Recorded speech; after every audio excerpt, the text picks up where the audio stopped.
po natin today, ang title po, The Standard of an Absolute Disciple, Bertisan Emmanuel. So, nilagay ko po yung picture niyan para sana po hanggang matapos po yung message natin, ganyan yung itsura niyo mamaya. Paano nga po?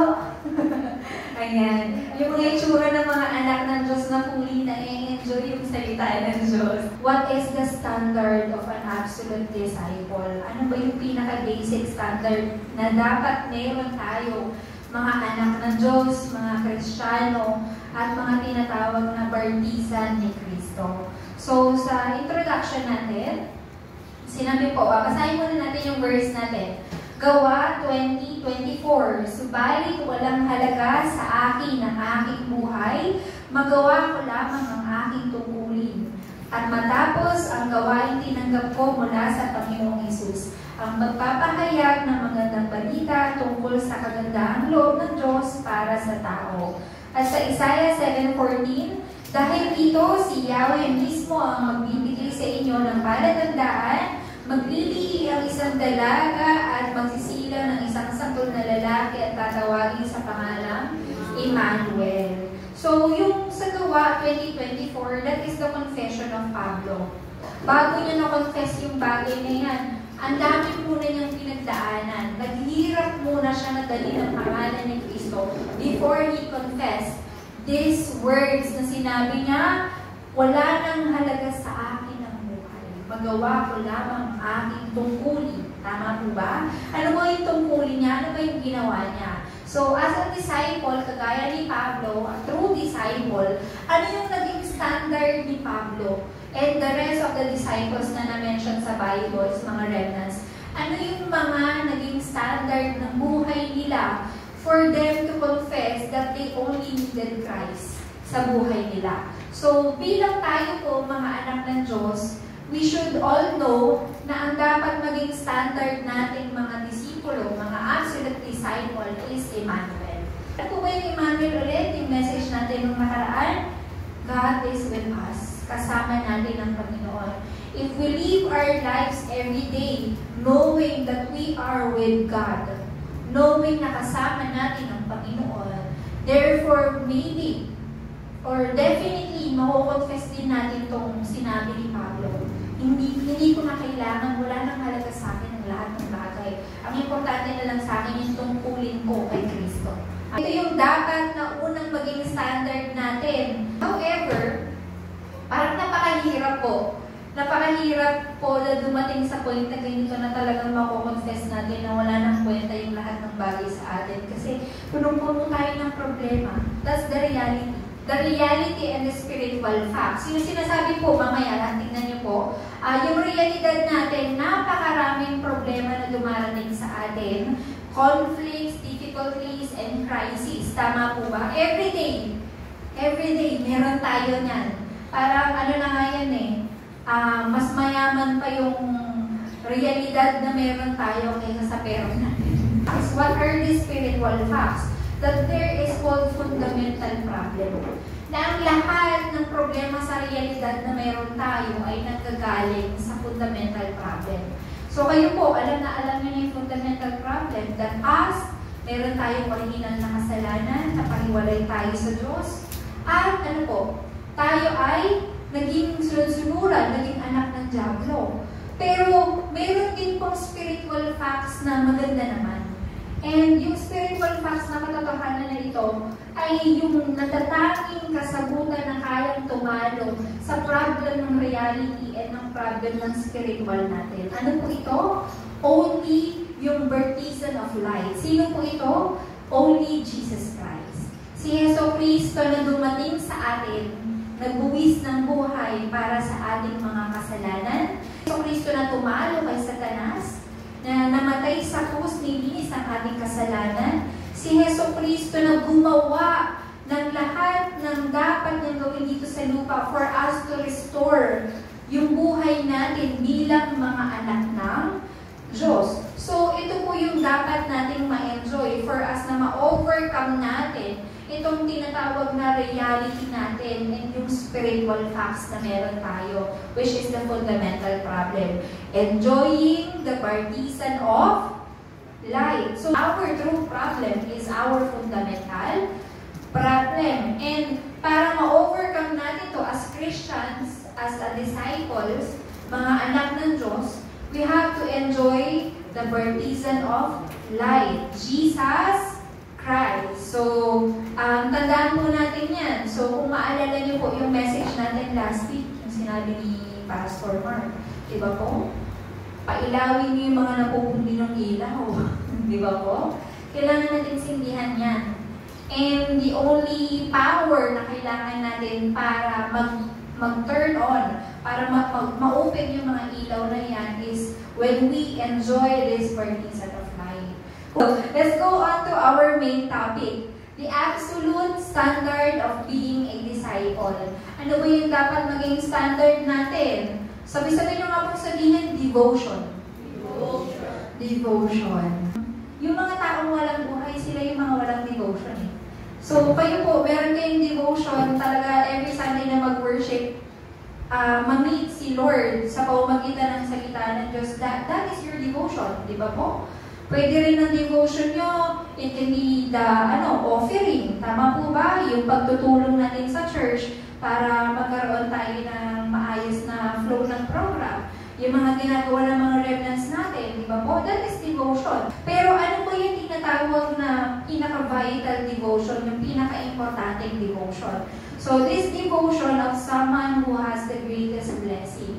Yung mga taong mayroong tunay na devotion, sila yung talagang nakakatanggap ng greatest blessing. So, question po, sino dito may devotion? Ay, wala? Wala? Ayan, if you know yourself that you have this devotion, you have to believe na ikaw yung may greatest blessing. Ikaw yung nakakatanggap ng greatest blessing. This greatest blessing is called eternal life. Itong eternal life na to, hindi po lahat nakakatanggap nito. Tama po ba? Because this eternal life, ang makaka-receive lamang nito ay yung mga taong pinili ng Diyos. Yung mga taong nabubuhay kay Kristo. Yung mga taong tinanggap si Yeso Kristo sa kanilang buhay. Sabi nga po dyan sa Daniel 4:34, kataas-taas ang Diyos ang nabubuhay magpakailanman. This is a confession po ni Haring Nebuchadnezzar. Isang disipulo na nakaranas ng greatest blessing. Kaya ito yung nagkaroon siya ng confession na kataas-taas ang Diyos ang nabubuhay magpakailanman. So, sinabi rin po sa 1 John 5:20, siya ang tunay na Diyos at buhay na walang hanggan. Naniniwala na po ba kayo? Hindi pa. Basahin niyo ulit yung isa pa. Sinabi rin po sa Awit 133 verse 3, kanyang anak na si Yeso Kristo. Siya ang tunay na Diyos at buhay na walang hanggan. This is the blessing of Jehovah. From Jehovah. Tama po ba? Yung eternal life na binigay niya sa atin. Kaya tayo nagkakaroon po ng tinatawag na devotion because we believe in this eternal life. Sinabi rin po sa John 3:16. Ano po yan?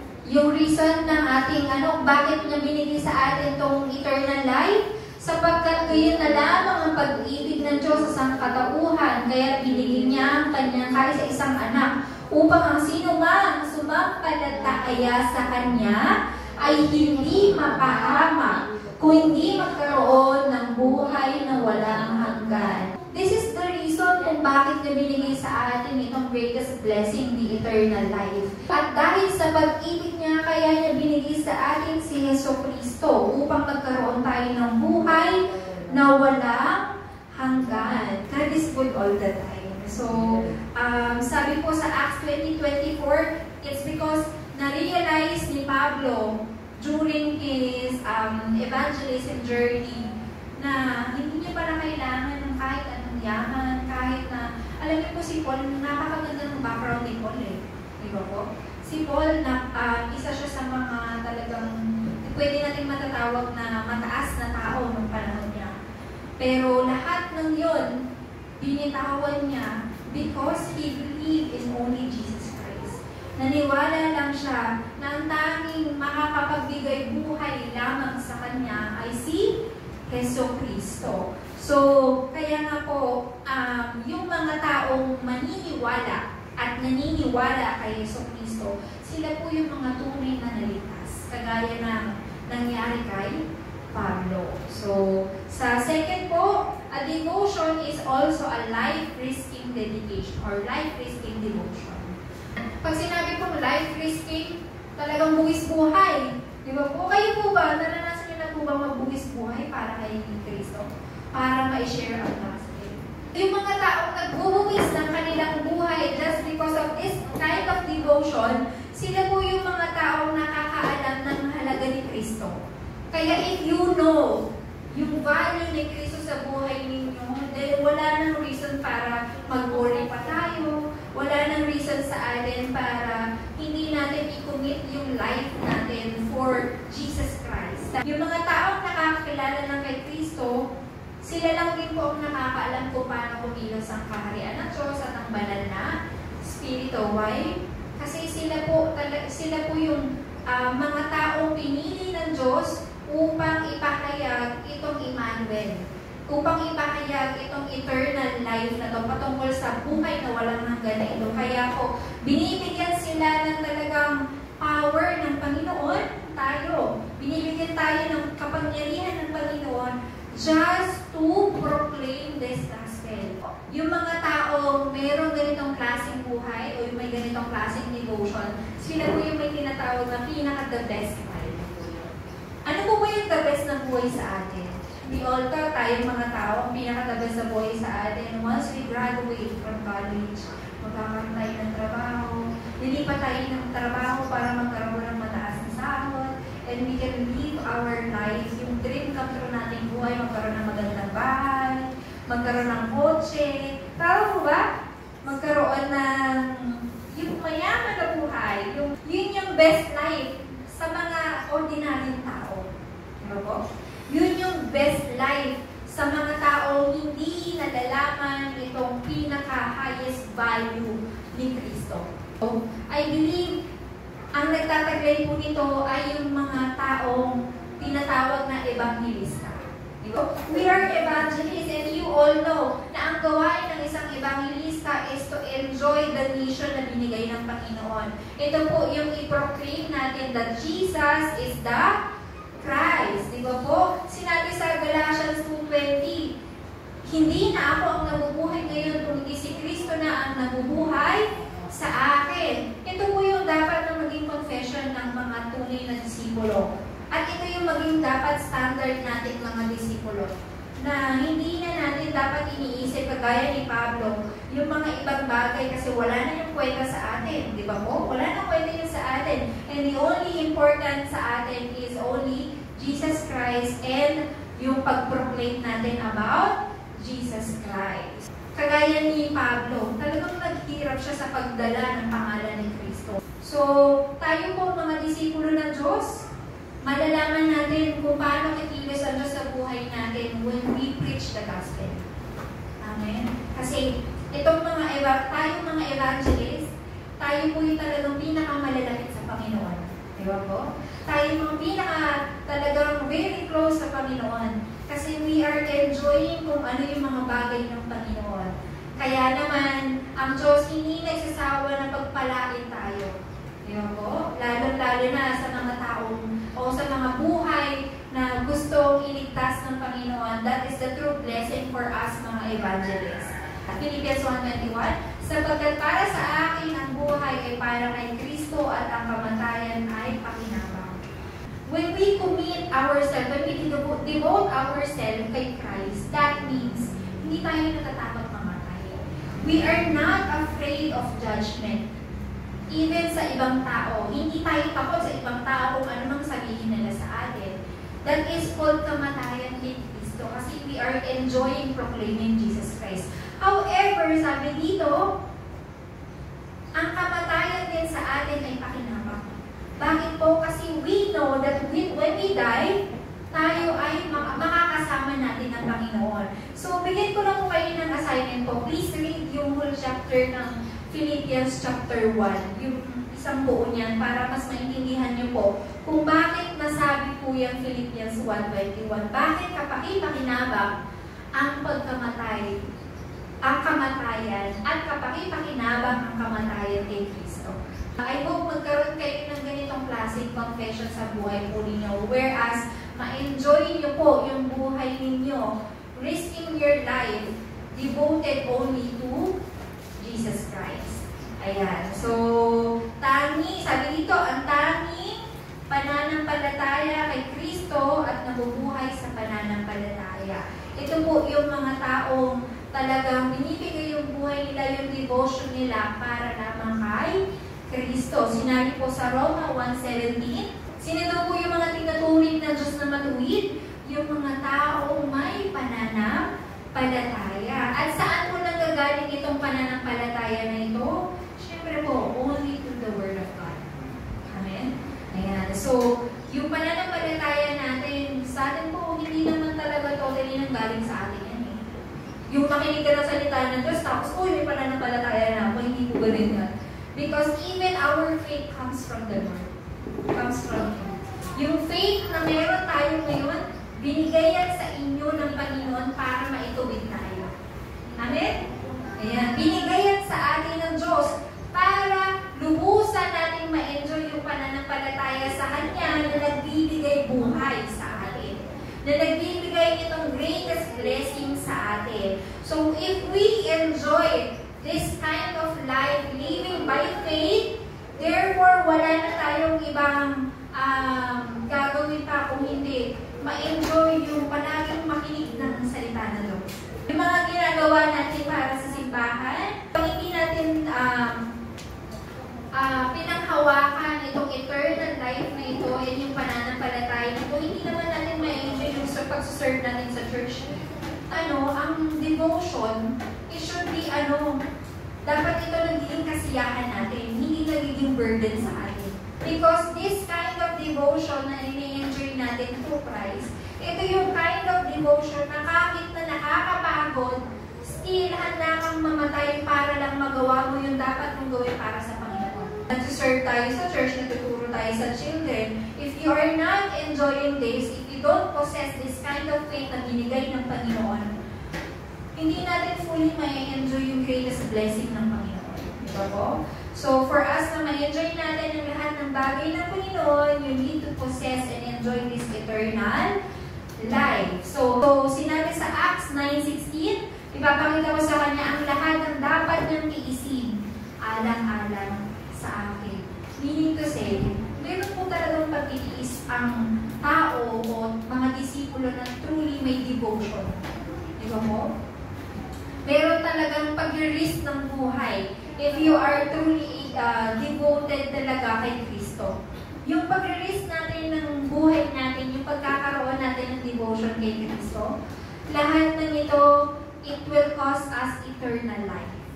Diba po? It will result as eternal life. So, kagaya ni Pablo, sabi po niya dyan, tinawag siya para sa napakagandang layunin, pero dahil dala niya ang pangalan ng Diyos, siya din ay maghihirap. Katulad natin, di ba po? May mga time na hindi naman, minsan sa loob ng church, may mga time na hindi naman masaya eh.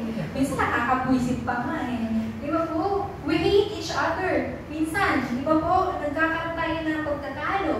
Pero, we have to understand na meron na tayong eternal life. We have this kind of faith, meron tayong this kind of devotion na ang tanging kailangan lang natin dapat intindihin ay tanging si Kristo lamang. So, if you understand that, lahat ng hindi maganda o negative na bagay na naiisip natin sa kapwa natin, sa sitwasyon, sa mga ginagawa natin, lahat na yan mawawala eh. Because nakafocus tayo sa devotion natin kay Kristo lamang. Sabi sa Daniel 3:18, kung hindi man niya kami ililigtas, hindi pa rin kami maglilingkod sa inyong mga Diyos. Isasamba sa remultong ito na ipinagawa ninyo. This is the confession of yung Daniel and friends. Yung mga friends ni Daniel. Diba po yung mga kaibigan niya. Kasi sila, anong nangyari sa kanila? Pinasok sila dun sa umaapoy na kasi nga, marami Madaming mga tao, yung mga kasama nila sumasamba, pinasasamba sila dito sa Diyos-Diyosan, pero hindi nila binigo ang Panginoon. Nag-stick sila dun sa faith nila na hindi dapat sasambahin yung mga ganong klase Diyos-Diyosan. So, ano nangyari sa kanila? They are saved. Kahit na, sabi pa nila, kahit na hindi kami maligtas, hindi pa rin kami sasamba sa Diyos-Diyosan. This is the kind of devotion and faith na dapat meron tayo mga disipulo. Kapag may mga temptation na dumating sa atin, kahit na masarap yan, hindi kita titikman. Kahit maganda yan, hindi mabuti sa akin because I believe in Jesus Christ and I only need Jesus Christ. So, every Sunday, nararanasan nga natin yan, di ba? Minsan, uy, ano tayo, swimming tayo. Uy, masaya yun ah. Di ba? Alis mo, festival. Di ba? No, tayo sine. Alis tayo, gala tayo. Coffee shop tayo, kape tayo. Mga ganon. Di ba? Yes, milk tea tayo. Pero yung oras na yun, tatapat sa oras ng worship. That's temptation. It's the time na kahit mamatay ako, hindi ako sasama sa inyo. Kaya magkaroon tayo ng ganang confession, we have to enjoy first the kingdom of God before we enjoy this world.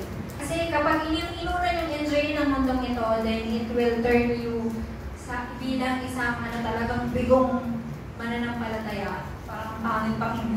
Diba? So, minsan mga meron pa, na-experience na share kami ng gospel ni Mok sa mga nagiinuman. May hindi na yung ulo.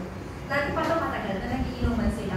Si Mok parang naging habit niya na nature na whoever it is na nasa harapan ko, I have to share the gospel. Diba? Walang pinipili yun. Kahit nagiinuman, nagsusubal, mag-share ng gospel yan. Risking devotion talaga yung meron yung missionary natin, yung pastor natin. So, kung meron tayong ganitong klaseng devotion, baka yung mga nasa devotion kasama natin dito. Sabi din sa Daniel 1:8, ngunit ipinasya ni Daniel na hindi niya durungisan ang kanyang sarili sa pamamagitan ng mga pagkain at alak na galing sa hari. Kaya ipinatuusap niya kay Aspenas na huwag silang pakainin at painumin ng mga yun. Kasi yung mga pagkain na yun, it was offered sa mga idols eh. Tayo, kailangan natin magkaroon ng ganitong klaseng devotion of faith na kayang kontrolin maging ang kamatayan. Di ba po? Kahit mamatay ka na sa gutom, huwag mong kakainin yan. Ganon. Kahit na mamatay ka na sa inggit, huwag kang susunod. Pagkukontrol natin because we have this devotion of faith. Ayan. So next, sinabi ko dito sa number 3, devotion to save lives. This is a dedication of someone who knows the highest mission. Tayo mga disipulo ng Panginoon, nung tinanggap mo si Yeso Cristo sa puso mo, you also have to know na mayroong mission na binigay sa iyo ang Panginoon. Na mayroong mission na inanoy sa iyo ang Panginoon. Ano po itong mission na ito? Yung mission, itong mga tao na ito na mayroong ganitong klaseng devotion, sila yung nakakaalam ng tinatawag na kataas-taasang, ano yung Tagalog ng bagay? Utos ng Panginoon. Ito po yung dalhin natin, yung gospel sa buhay. Dalhin natin yung habag ng gospel sa buhay natin kahit na ikamatay pa natin bilang mga saksi ni Cristo. Diba po? This is our mission to preach the gospel. Katulad ni Pablo na niris niya yung buhay niya just to save lives. Itong present devotion na ito, ano pong naging resulta nito? Yung Rome Evangelization 237. So, if we do this, if we have this kind of faith, bakit hindi tayo magkakaroon ng evangelization? World evangelization sa bansang Pilipinas. Diba? So, sa number 2, ito rin po ay devotion of the Trinity. Ito yung devotion na binigay sa atin ng Panginoon for us na magkaroon tayo ng pagpuri dito sa tatlong persona ng Diyos. Ang Diyos, Ama, at ang banal na Espiritu. So, Emmanuel, kasama natin ang Panginoon palagi. Ito yung blessing, greatest blessing na meron ang mga anak ng Diyos. And itong devotion na ito, it is not us who create this. Hindi tayo yung nag-create ito, hindi tayo yung gumawa nito. It is the Trinity God. Amen? Siya ang nagbigay sa atin ito, this kind of devotion. Kaya, if you are here, tingnan niyo yung sarili niyo. That is devotion. Ano po? If you are here right now, kung naririnig niyo ako, Ayan. Kung sino man po makarinig ng message na ito, kung naririnig niyo po yung gospel na to, itong message na ito, that means this is your devotion. Kaya be very, blessed. Diba? Never stressed. Kaya ang Diyos ay napakabuti. So, ang Panginoon, binigay niya sa atin ito, pati yung salvation natin, He planned this, lahat ng ito. Binigay niya sa atin our eternal life, yung makasama natin siya. All of this are His plan.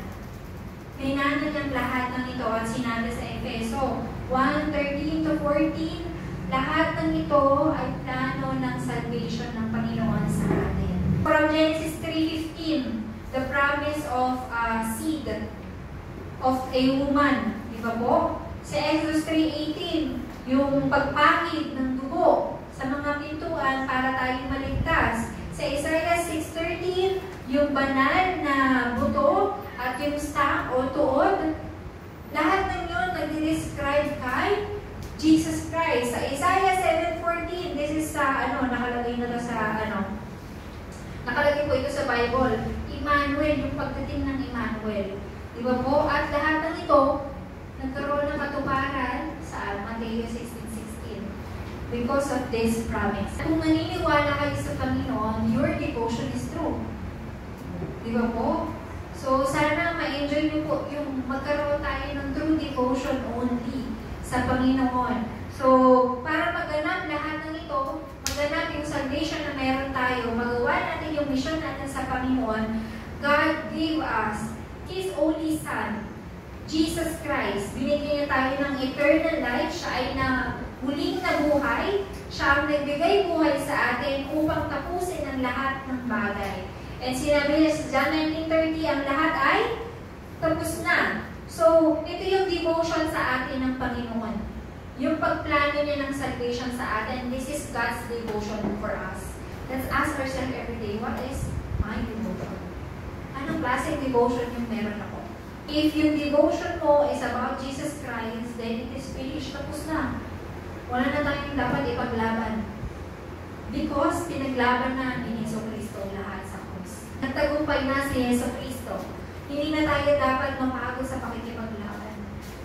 If we enjoy this devotion kay Cristo lamang, then everyday tinatapos niyo si Satan. Diba po? John 19:30. Everyday tinatapos niyo si Satan sa buhay ninyo. Because only Jesus Christ who completed these three titles. Yung hari, pari, at propeta, naging daan siya para makatagpo natin ang Diyos. Naging susi siya para malinis ang ating kasalanan. Siya din ang nagwasa kay Satanas. So everyday, kapag naisip nyo what is your true devotion and na-confess nyo that your devotion is only to Jesus Christ, then tinatapos nyo everyday ang pandaraya ni Satanas. Ayan. So, lahat ng ito, siya lang ang gumawa nito. He achieved all of this.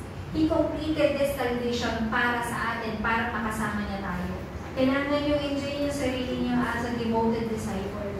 Diba po? Only Christ. And for us to do that, nandyan, binigay niya sa atin ng Holy Spirit. If you apply this personal devotion as your personal devotion, kapag in-apply nyo sa buhay ninyo as your personal devotion, itong pagtitiwala o itong eternal life na binibigay lamang kay Kristo, if you have this kind of confession kagaya ni Pablo, then truly, ang Diyos ay kikilos sa inyo through the Holy Spirit. Ano pong ginagawa ng Holy Spirit? Siya ay nag-i-indwell, nananahan sa atin, gumagabay, pumikilos. So, lahat ng yan. Sinabi dyan sa, ginawa niya tayong templo ng Diyos upang makasama niya tayo. Kahit saan ka mapunta, He is with you, always with you, because you are God's temple. Sa John 14:16, sinabi dyan, dadalangin ako sa Ama upang kaibigyan niya ng isa pang patnubay. Sino po ito? Ang banal na Espiritu. Sino po siya? Siya ang makakasama natin magpakailanman. Siya ang Espiritu ng katotohanan.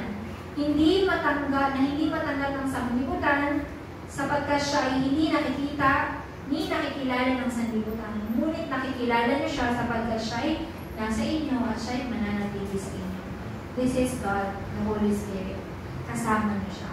Di ba po? Siya ay kumikilos sa atin. Ngunit, nasabi siya sa John 16:24, hanggang ngayon, wala pa kayong hinihingi sa Kanya sa aking pangalan. Humingi kayo, kayo'y tatanggap upang malubos ang inyong kagalakan. So, tanungin niyo sarili niyo, bakit hindi kayo masaya? Bakit po? Lalo na tayo mga Christians. Bakit hindi tayo masaya? Kasi hindi natin na-enjoy yung blessing natin. Anong sabi ng Diyos? Humingi kayo sa Kanyang pangalan upang malubos ang inyong kagalakan. Kapag malungkot kayo, question mo ulit yung sarili mo. Bakit ako malungkot? Kasi hindi ako humingi sa Kanya. Lord, I ask for guidance, working, wedding, di ba po? So, napakadali ng pinili sa atin na talagang paraan ng Panginoon.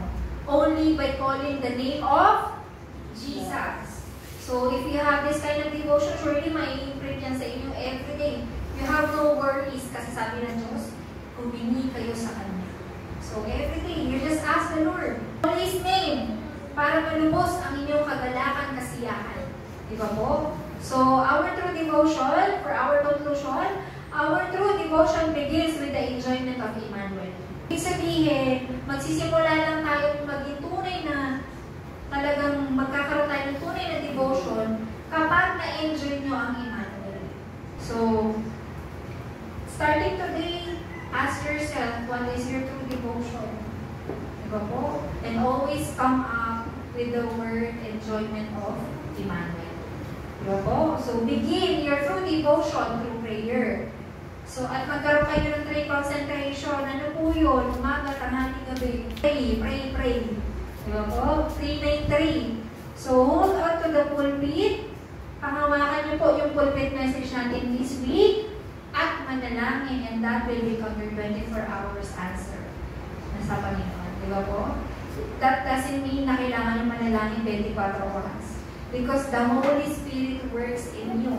That means, if you start your day with prayer, and during hanggang sa tapusin niyo yung araw niyo with prayer, that is your 24 hours prayer sa Panginoon.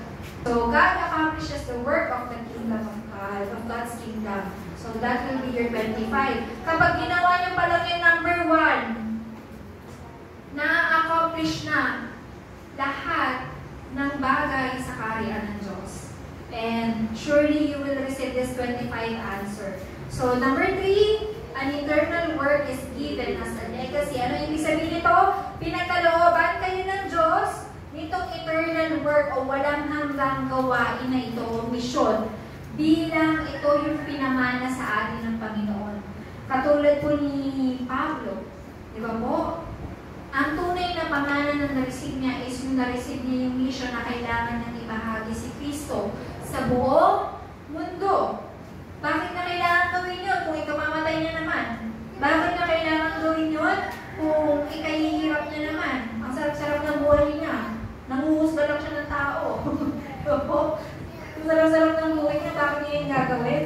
Because, again, yung faith ng tao ko, hindi po ito nanggaling sa tao.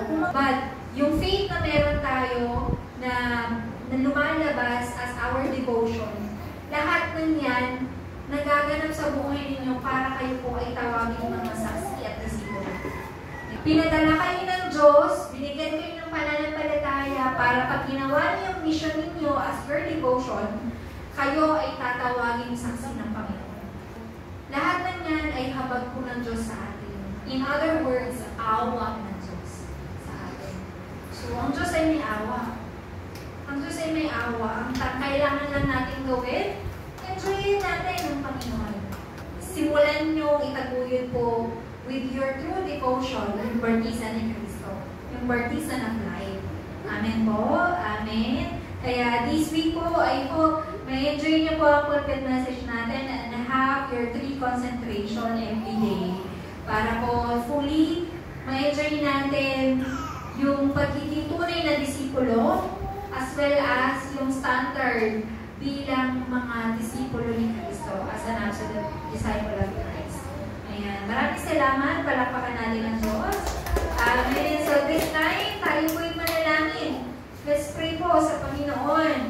break the power of Satan and mapanghawakan natin po yung message natin this full week. Kung kayo po yung napapagod and also most especially sa ating mga lalo yung mga nag-serve sa church, kung kayo po yung napapagod, i-check po natin ulit. Let's have everyday i-check up natin yung sarili natin. Ano ba yung true devotion ko? Well, habang nag-serve ako sa Panginoon. Diba po? So, tayo po yung manalangin. Let's pray.